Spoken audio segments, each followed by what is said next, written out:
Hello student, स्वागत है आप सभी का फैक्ट एक्सा के एक नए वीडियो में। और देखिए, कुछ बच्चे ऐसे भी हैं जिनका स्कॉलरशिप का फॉर्म वेरीफाइड होने के बावजूद भी उनको स्कॉलरशिप का अमाउंट वगैरह देखने को नहीं मिलेगा। जैसे कि यहाँ पे आपको इंटरफेस पे दिख रहा होगा कि no bank record is found for this Aadhaar number, और यहाँ पे आपको दिख रहा होगा कि बैंक शेडिंग जो स्टेटस है वो इनएक्टिव है, अर्थात डिजेबल है। ठीक है, यहाँ पे मैं आपको दिखा दूं, बहुत सारे बच्चों का आपने कल के डेट में देखा होगा स्कॉलरशिप का अमाउंट भी आया था। बहुत सारे बच्चों का इस प्रकार से मैसेज आ गया था कि हाँ, आपका स्कॉलरशिप का अमाउंट इतना तरीके एक तरीके से भेज दिया गया है, लेकिन बैंक में क्रेडिट नहीं हुआ था। तो वो मैंने आपको बताया था कि हाँ, जल्द ही आपके वो बैंक में क्रेडिट हो जाएगा, क्योंकि कल की डेट की बात करें तो आपका एक तरीके से उद्घाटन कह सकते हैं, उद्घाटन समारोह था 30 तारीख की डेट में, और कई लाख बच्चों का स्कॉलरशिप का अमाउंट वगैरह भेजा गया था। तो कुछ बच्चों का क्रेडिट हुआ था, कुछ बच्चों का क्रेडिट नहीं हुआ था, केवल मैसेज आ गया था। तो ये जल्द ही स्कॉलरशिप का जो अमाउंट है आपको अपने बैंक अकाउंट में देखने को कल के मिल जाएगा। ठीक है, अब यहाँ पे अगर आप देखेंगे तो बहुत सारे बच्चों का यहाँ पे मैं इसीलिए मैं आपको डेली बाय डेली अपडेट करते रहता हूँ। अगर आप रेगुलर वीडियो को देखते होंगे तो मैंने आपको बहुत पहले ही बताया था कि आपको हर 15 दिन पे एनपीसीआई की जांच करनी होती है। क्यों करनी होती है? कभी-कभी आपका एनपीसीआई ऑटोमेटिकली क्या होता है, बैंक से रिजेक्ट हो जाता है। अब आपको तो मालूम है कि भाई मैंने जब फॉर्म फिल अप किया था, मैंने अभी 1 महीने पहले भी चेक किया था, 10 दिन पहले भी चेक किया था। पता चले कि 5 दिन पहले ही आपका एनपीसीआई क्या हो गया है, ऑटोमेटिकली किसी कारणवश रिजेक्ट हो गया है, हट गया है। ठीक है? तो इस केस में क्या होगा, जब भी आपका स्कॉलरशिप का अमाउंट वगैरह भेजा जाएगा, आपको मालूम है कि आधार से जो एनपीसीआई से मैप्ड रहता है, उसी बैंक अकाउंट में आपका स्कॉलरशिप का अमाउंट वगैरह देखने को मिलता है डायरेक्टली।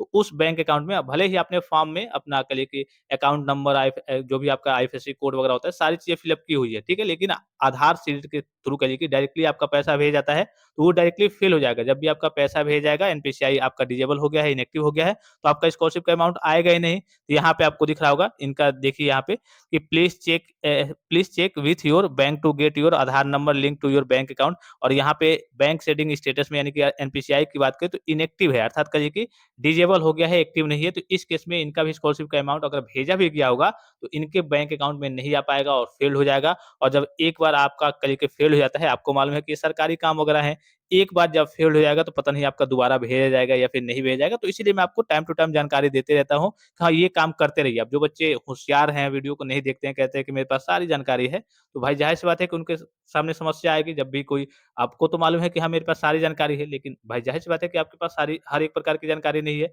और हर एक वीडियो में मैं जब भी आपको वीडियो प्रोवाइड करता हूँ, तो लास्ट में ये ज़रूर बताता हूँ कि हाँ, एनपीसीआई की जाँच करना हो गया, ठीक है? स्टेटस की बात करें इस बार, तो आपका यूपी स्कॉलरशिप का स्टेटस तो एक तरीके से वेरीफाई तो हो गया है ऑनलाइन तरीके से, लेकिन अपडेट नहीं किया गया है।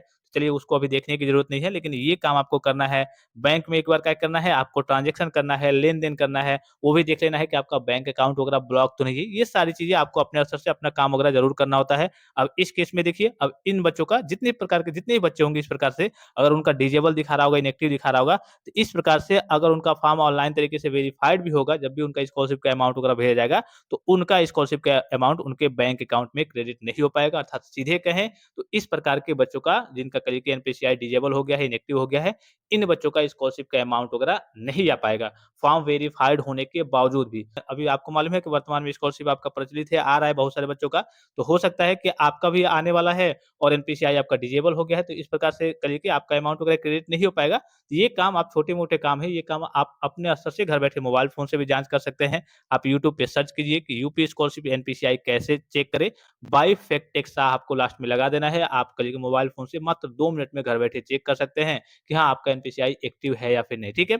और जिन बच्चों का स्कॉलरशिप का अमाउंट वगैरह अभी तक नहीं आया है, वो बच्चे क्या करेंगे, वेट कर लेंगे। आज उम्मीद है कि आज शाम तक आपको स्कॉलरशिप का अमाउंट वगैरह देखने को मिल जाएगा। आज वित्तीय वर्ष का लास्ट दिन है, 31 मार्च 2026 है, तो आज उम्मीद है कि बहुत सारे बच्चों का, मैक्सिमम नंबर ऑफ स्टूडेंट्स का स्कॉलरशिप का अमाउंट आज देखने को मिल जाएगा। तो फिलहाल इस वीडियो में इतना ही, इजाज़त दीजिए। धन्यवाद। Thanks for watching. मिलते हैं नेक्स्ट वीडियो में।